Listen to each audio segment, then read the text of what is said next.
Aries and Aries Rising, my lovely Aries. Let's talk about February 2024. What does this month have in store for you? Well, let's find out and dive right in. It is a relatively busy month, specifically when it comes to the personal planet. Mars and Venus are very entangled this month, and also the nodes and Chiron are dancing with each other all month, and they're dancing with each other in your first house. And on the 24th or around the 24th, the nodes and Chiron are going to be exactly conjunct or opposed, right? So the North Node is going to be conjunct Chiron in your first house, and then it will oppose the South Node in your 7th house. What does that mean? Well, it means that your evolution based on your inner work is reaching a goalpost when it comes to understanding who you are, what you want, specifically when it comes to relationships. Now, Chiron is the wounded healer. It's called the wounded healer. The way I look at Chiron is that the wound we are talking about is a very psychological wound. Yes, it can also be a physical wound, but I look at it from a perspective of inner child healing. So you've been doing, consciously or unconsciously, probably at least partially conscious, your inner work. And that is now showing its fruits when it comes to what you want in your life and in your relationships. So the South Node in the 7th house can point to letting go of old relationship patterns. Doesn't mean you have to leave your relationships. I want to point that out. It doesn't mean that, right? Maybe you can, within the relationship, learn to release patterns, nagging, whatever it is, and then you can up-level your relationship that way. But yes, it can also mean that a relationship is coming to an end. There is a big shift happening this month within you where you realize, no, we cannot go forward that way. I cannot go forward that way. I'm not the same person anymore that I was. So I've released things internally. Now I have to release them externally.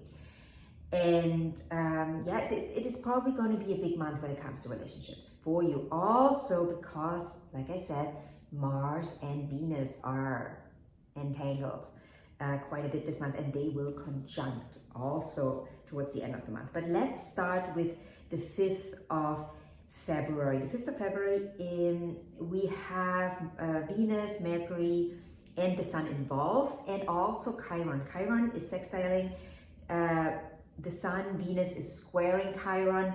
So you see, Chiron is a big player for you in February. And again, I see this as you are breaking free. You're breaking free from things that have held you back, that have held you in a consciousness or in a consciousness level that wasn't allowing you to move forward.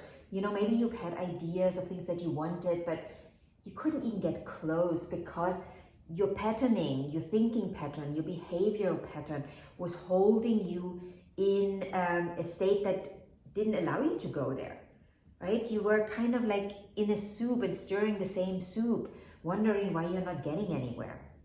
And that will probably also have related to your relationships, to your one-on-one relationship. Then also on the 5th, Mercury in Aquarius is conjunct Pluto. Mercury is moving into Aquarius that day, conjunct, and then conjunct Pluto. That is all happening in your 11th house. Now, the 11th house is all about your legacy, right? The legacy you leave behind and how you build that legacy in this lifetime through your connections, your friendship circle, and all that. So now that Pluto is moving into this area, this could mean that you might break free from certain friendship groups or your community because you realize, well, it is not helping me to build the legacy I want to build. It is not helping me to live the dream I want to live. And the 11th house is always underestimated because we look at it as the house of friendships. But really, it is what we came here to build and leave behind, right? In the 10th house, we find our aspirations. It's where we do the hard work, right? It's where we do the hard work, right? Capricorn, the hard work. But then in the 11th house, that is really the legacy that we leave behind. Just look at it from the perspective of, towards the end of our life, we write our will. What is going to be in your will? What do you want to leave behind?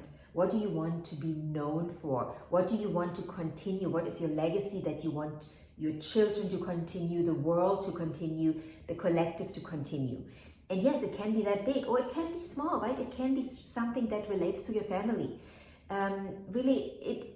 You have to find that within you. That's why the 5th house is connected to the 11th house, right? In the 5th house, we are living from our truth, right? We are creating from our truth. We are creating. What are you creating that then lives on in the 11th house? The next 20 years are going to be pivotal. They're going to be big, big, big, big for you. They're obviously going to be big for all of us, but for you, especially when it comes to your legacy, they're going to be big years for you. And this move of Pluto into Aquarius obviously is initiating that. And now Mercury coming in, and Mercury is going to make you think about it. Mercury is going to say, okay, what is going to be transformed in my community circle? What is the legacy I want to leave behind for others? What is the dream, quote unquote, right? The 11th house, the house of hopes and dreams. What is the dream that I want to actually manifest for the world? What is my contribution, right? The 11th house is the contribution, and we're not all leaving behind the same contribution. Not everyone is going to volunteer in a third world country. We are living our humanitarian contribution all in a different way. We all give in a different way. You just have to know what it is for you. How do you give? How do you want to give, and how do you want to be remembered? This is something that you will probably think about on one level or another in early February. Then on the 6th, Venus is squaring the nodes and the Sun is sextiling the nodes. It's really interesting this month. We are having a difficult aspect coming together with a very easy, flowy aspect. And in this case, Venus is squaring the nodes and the Sun sextiling the nodes. Something relating to your relationships needs to change. You cannot look at a relationship the same way. You cannot approach a relationship in the same way anymore. It has to change, and you feel like you need to be more true to yourself, right? The Sun, our truth, the guiding light. And your guiding light is saying, well, we'll have to approach this differently from now on.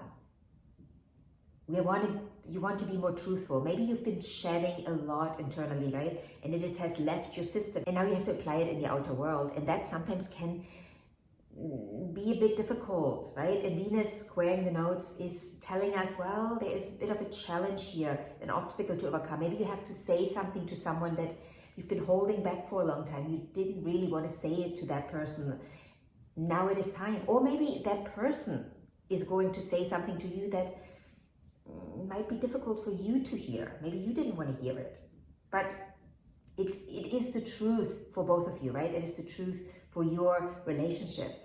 And maybe you can now, maybe that means the relationship has to shift and change now in a way that maybe you release the relationship or you up-level the relationship. But this is something that you have to decide based on your truth, right? And that other person. You know, you have to decide this together, what is best for you two as individuals, and then also for the relationship. And then on the 7th, we have Mars sextile Neptune and Venus sextile Uranus. It's the 7th and the 8th. Now this, again, you know, I told you Mars and Venus are quite big players this month. Relationships, relating to others, what do we want in life and how do we pursue it is going to be a big question for all of us. And you might realize more and more that what you thought you wanted and how you approached it is not working anymore. And you have to find a different way to approach this now. On the 9th and 10th, we have a new moon in Aquarius, in 20 degrees of Aquarius. This is a moon that will square Uranus in Taurus, and it might be a moon that initiates something new in a way that is very unexpected. Again, I believe this will relate to relationships in one way or another. The moon falls into your 11th house, maybe a new beginning when it comes to friendships, right? Like maybe you're ready for a new friendship circle. Maybe you're ready for a new community. Maybe you're ready to show up differently in your community, in your friendships, in your friendship circle. So this might come by surprise, right? In a way where you're like, oh, I didn't expect I would be ready for this, but oops, I think I was just made ready for this. And now, here we go. Something new is arising in this area for you. Then, again, Mars, Venus, big players, 14th, 15th, 16th, 17th. Venus is sextiling Neptune, Mars in Aquarius. Mars is moving into Aquarius, conjunct Pluto. Mars in your 11th house now, just intensifying what you experienced on this new moon. Mars saying, okay, we're approaching things differently now. We are going to do things differently. Mars is the doer, right? Mars is taking the initiative. Mars is taking action. So this is you taking action in your community, in your friendship circle, in a very different way. Then also Venus is moving into Aquarius, conjunct Pluto. This is the time of the year where, this year, 2024, where your wants and desires and the way you approach them and the way you go about getting what you want is shifting and changing. It's almost like an up-leveled version of yourself. It's practicing a different way of being and doing, because Venus is being, Mars is doing. So a different way of being and doing. Then on the 20th of February, the Sun is moving into Pisces, and the 21st, 22nd, 23rd, we have the big conjunction of Mars and Venus in your 11th house. The theme is the same all month. A different way of doing things, and that comes with you being different. A different way of feeling yourself in the world, in your group of friends. Maybe it is going to be a new group of friends, but also maybe you are taking a new position in a new role in your friendship circle.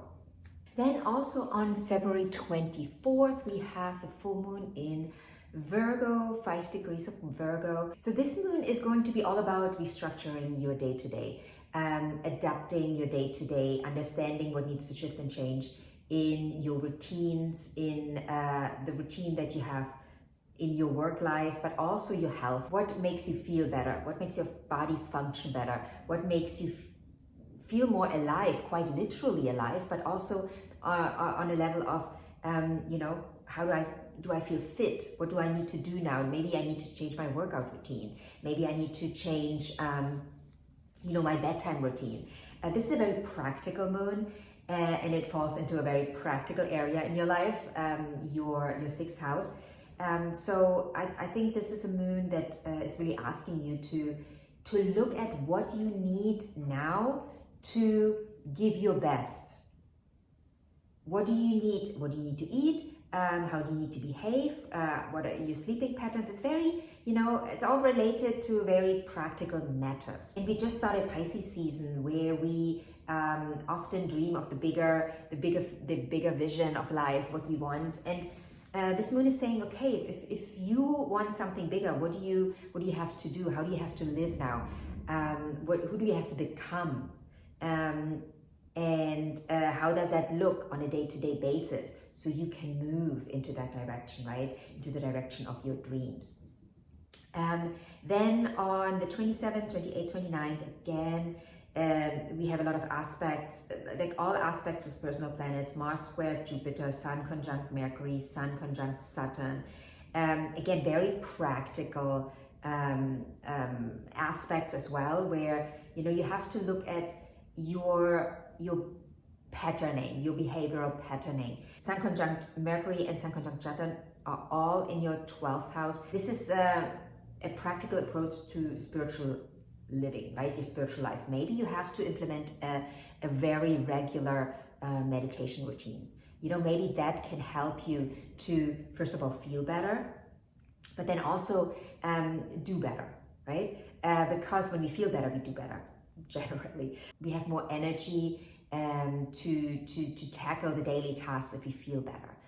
So maybe, yeah, that could be an approach. Also, remember there's Saturn involved, and Saturn wants you to do the work, right? It is like doing the work. And when Saturn is in the 12th house, doing the work in the spiritual realm.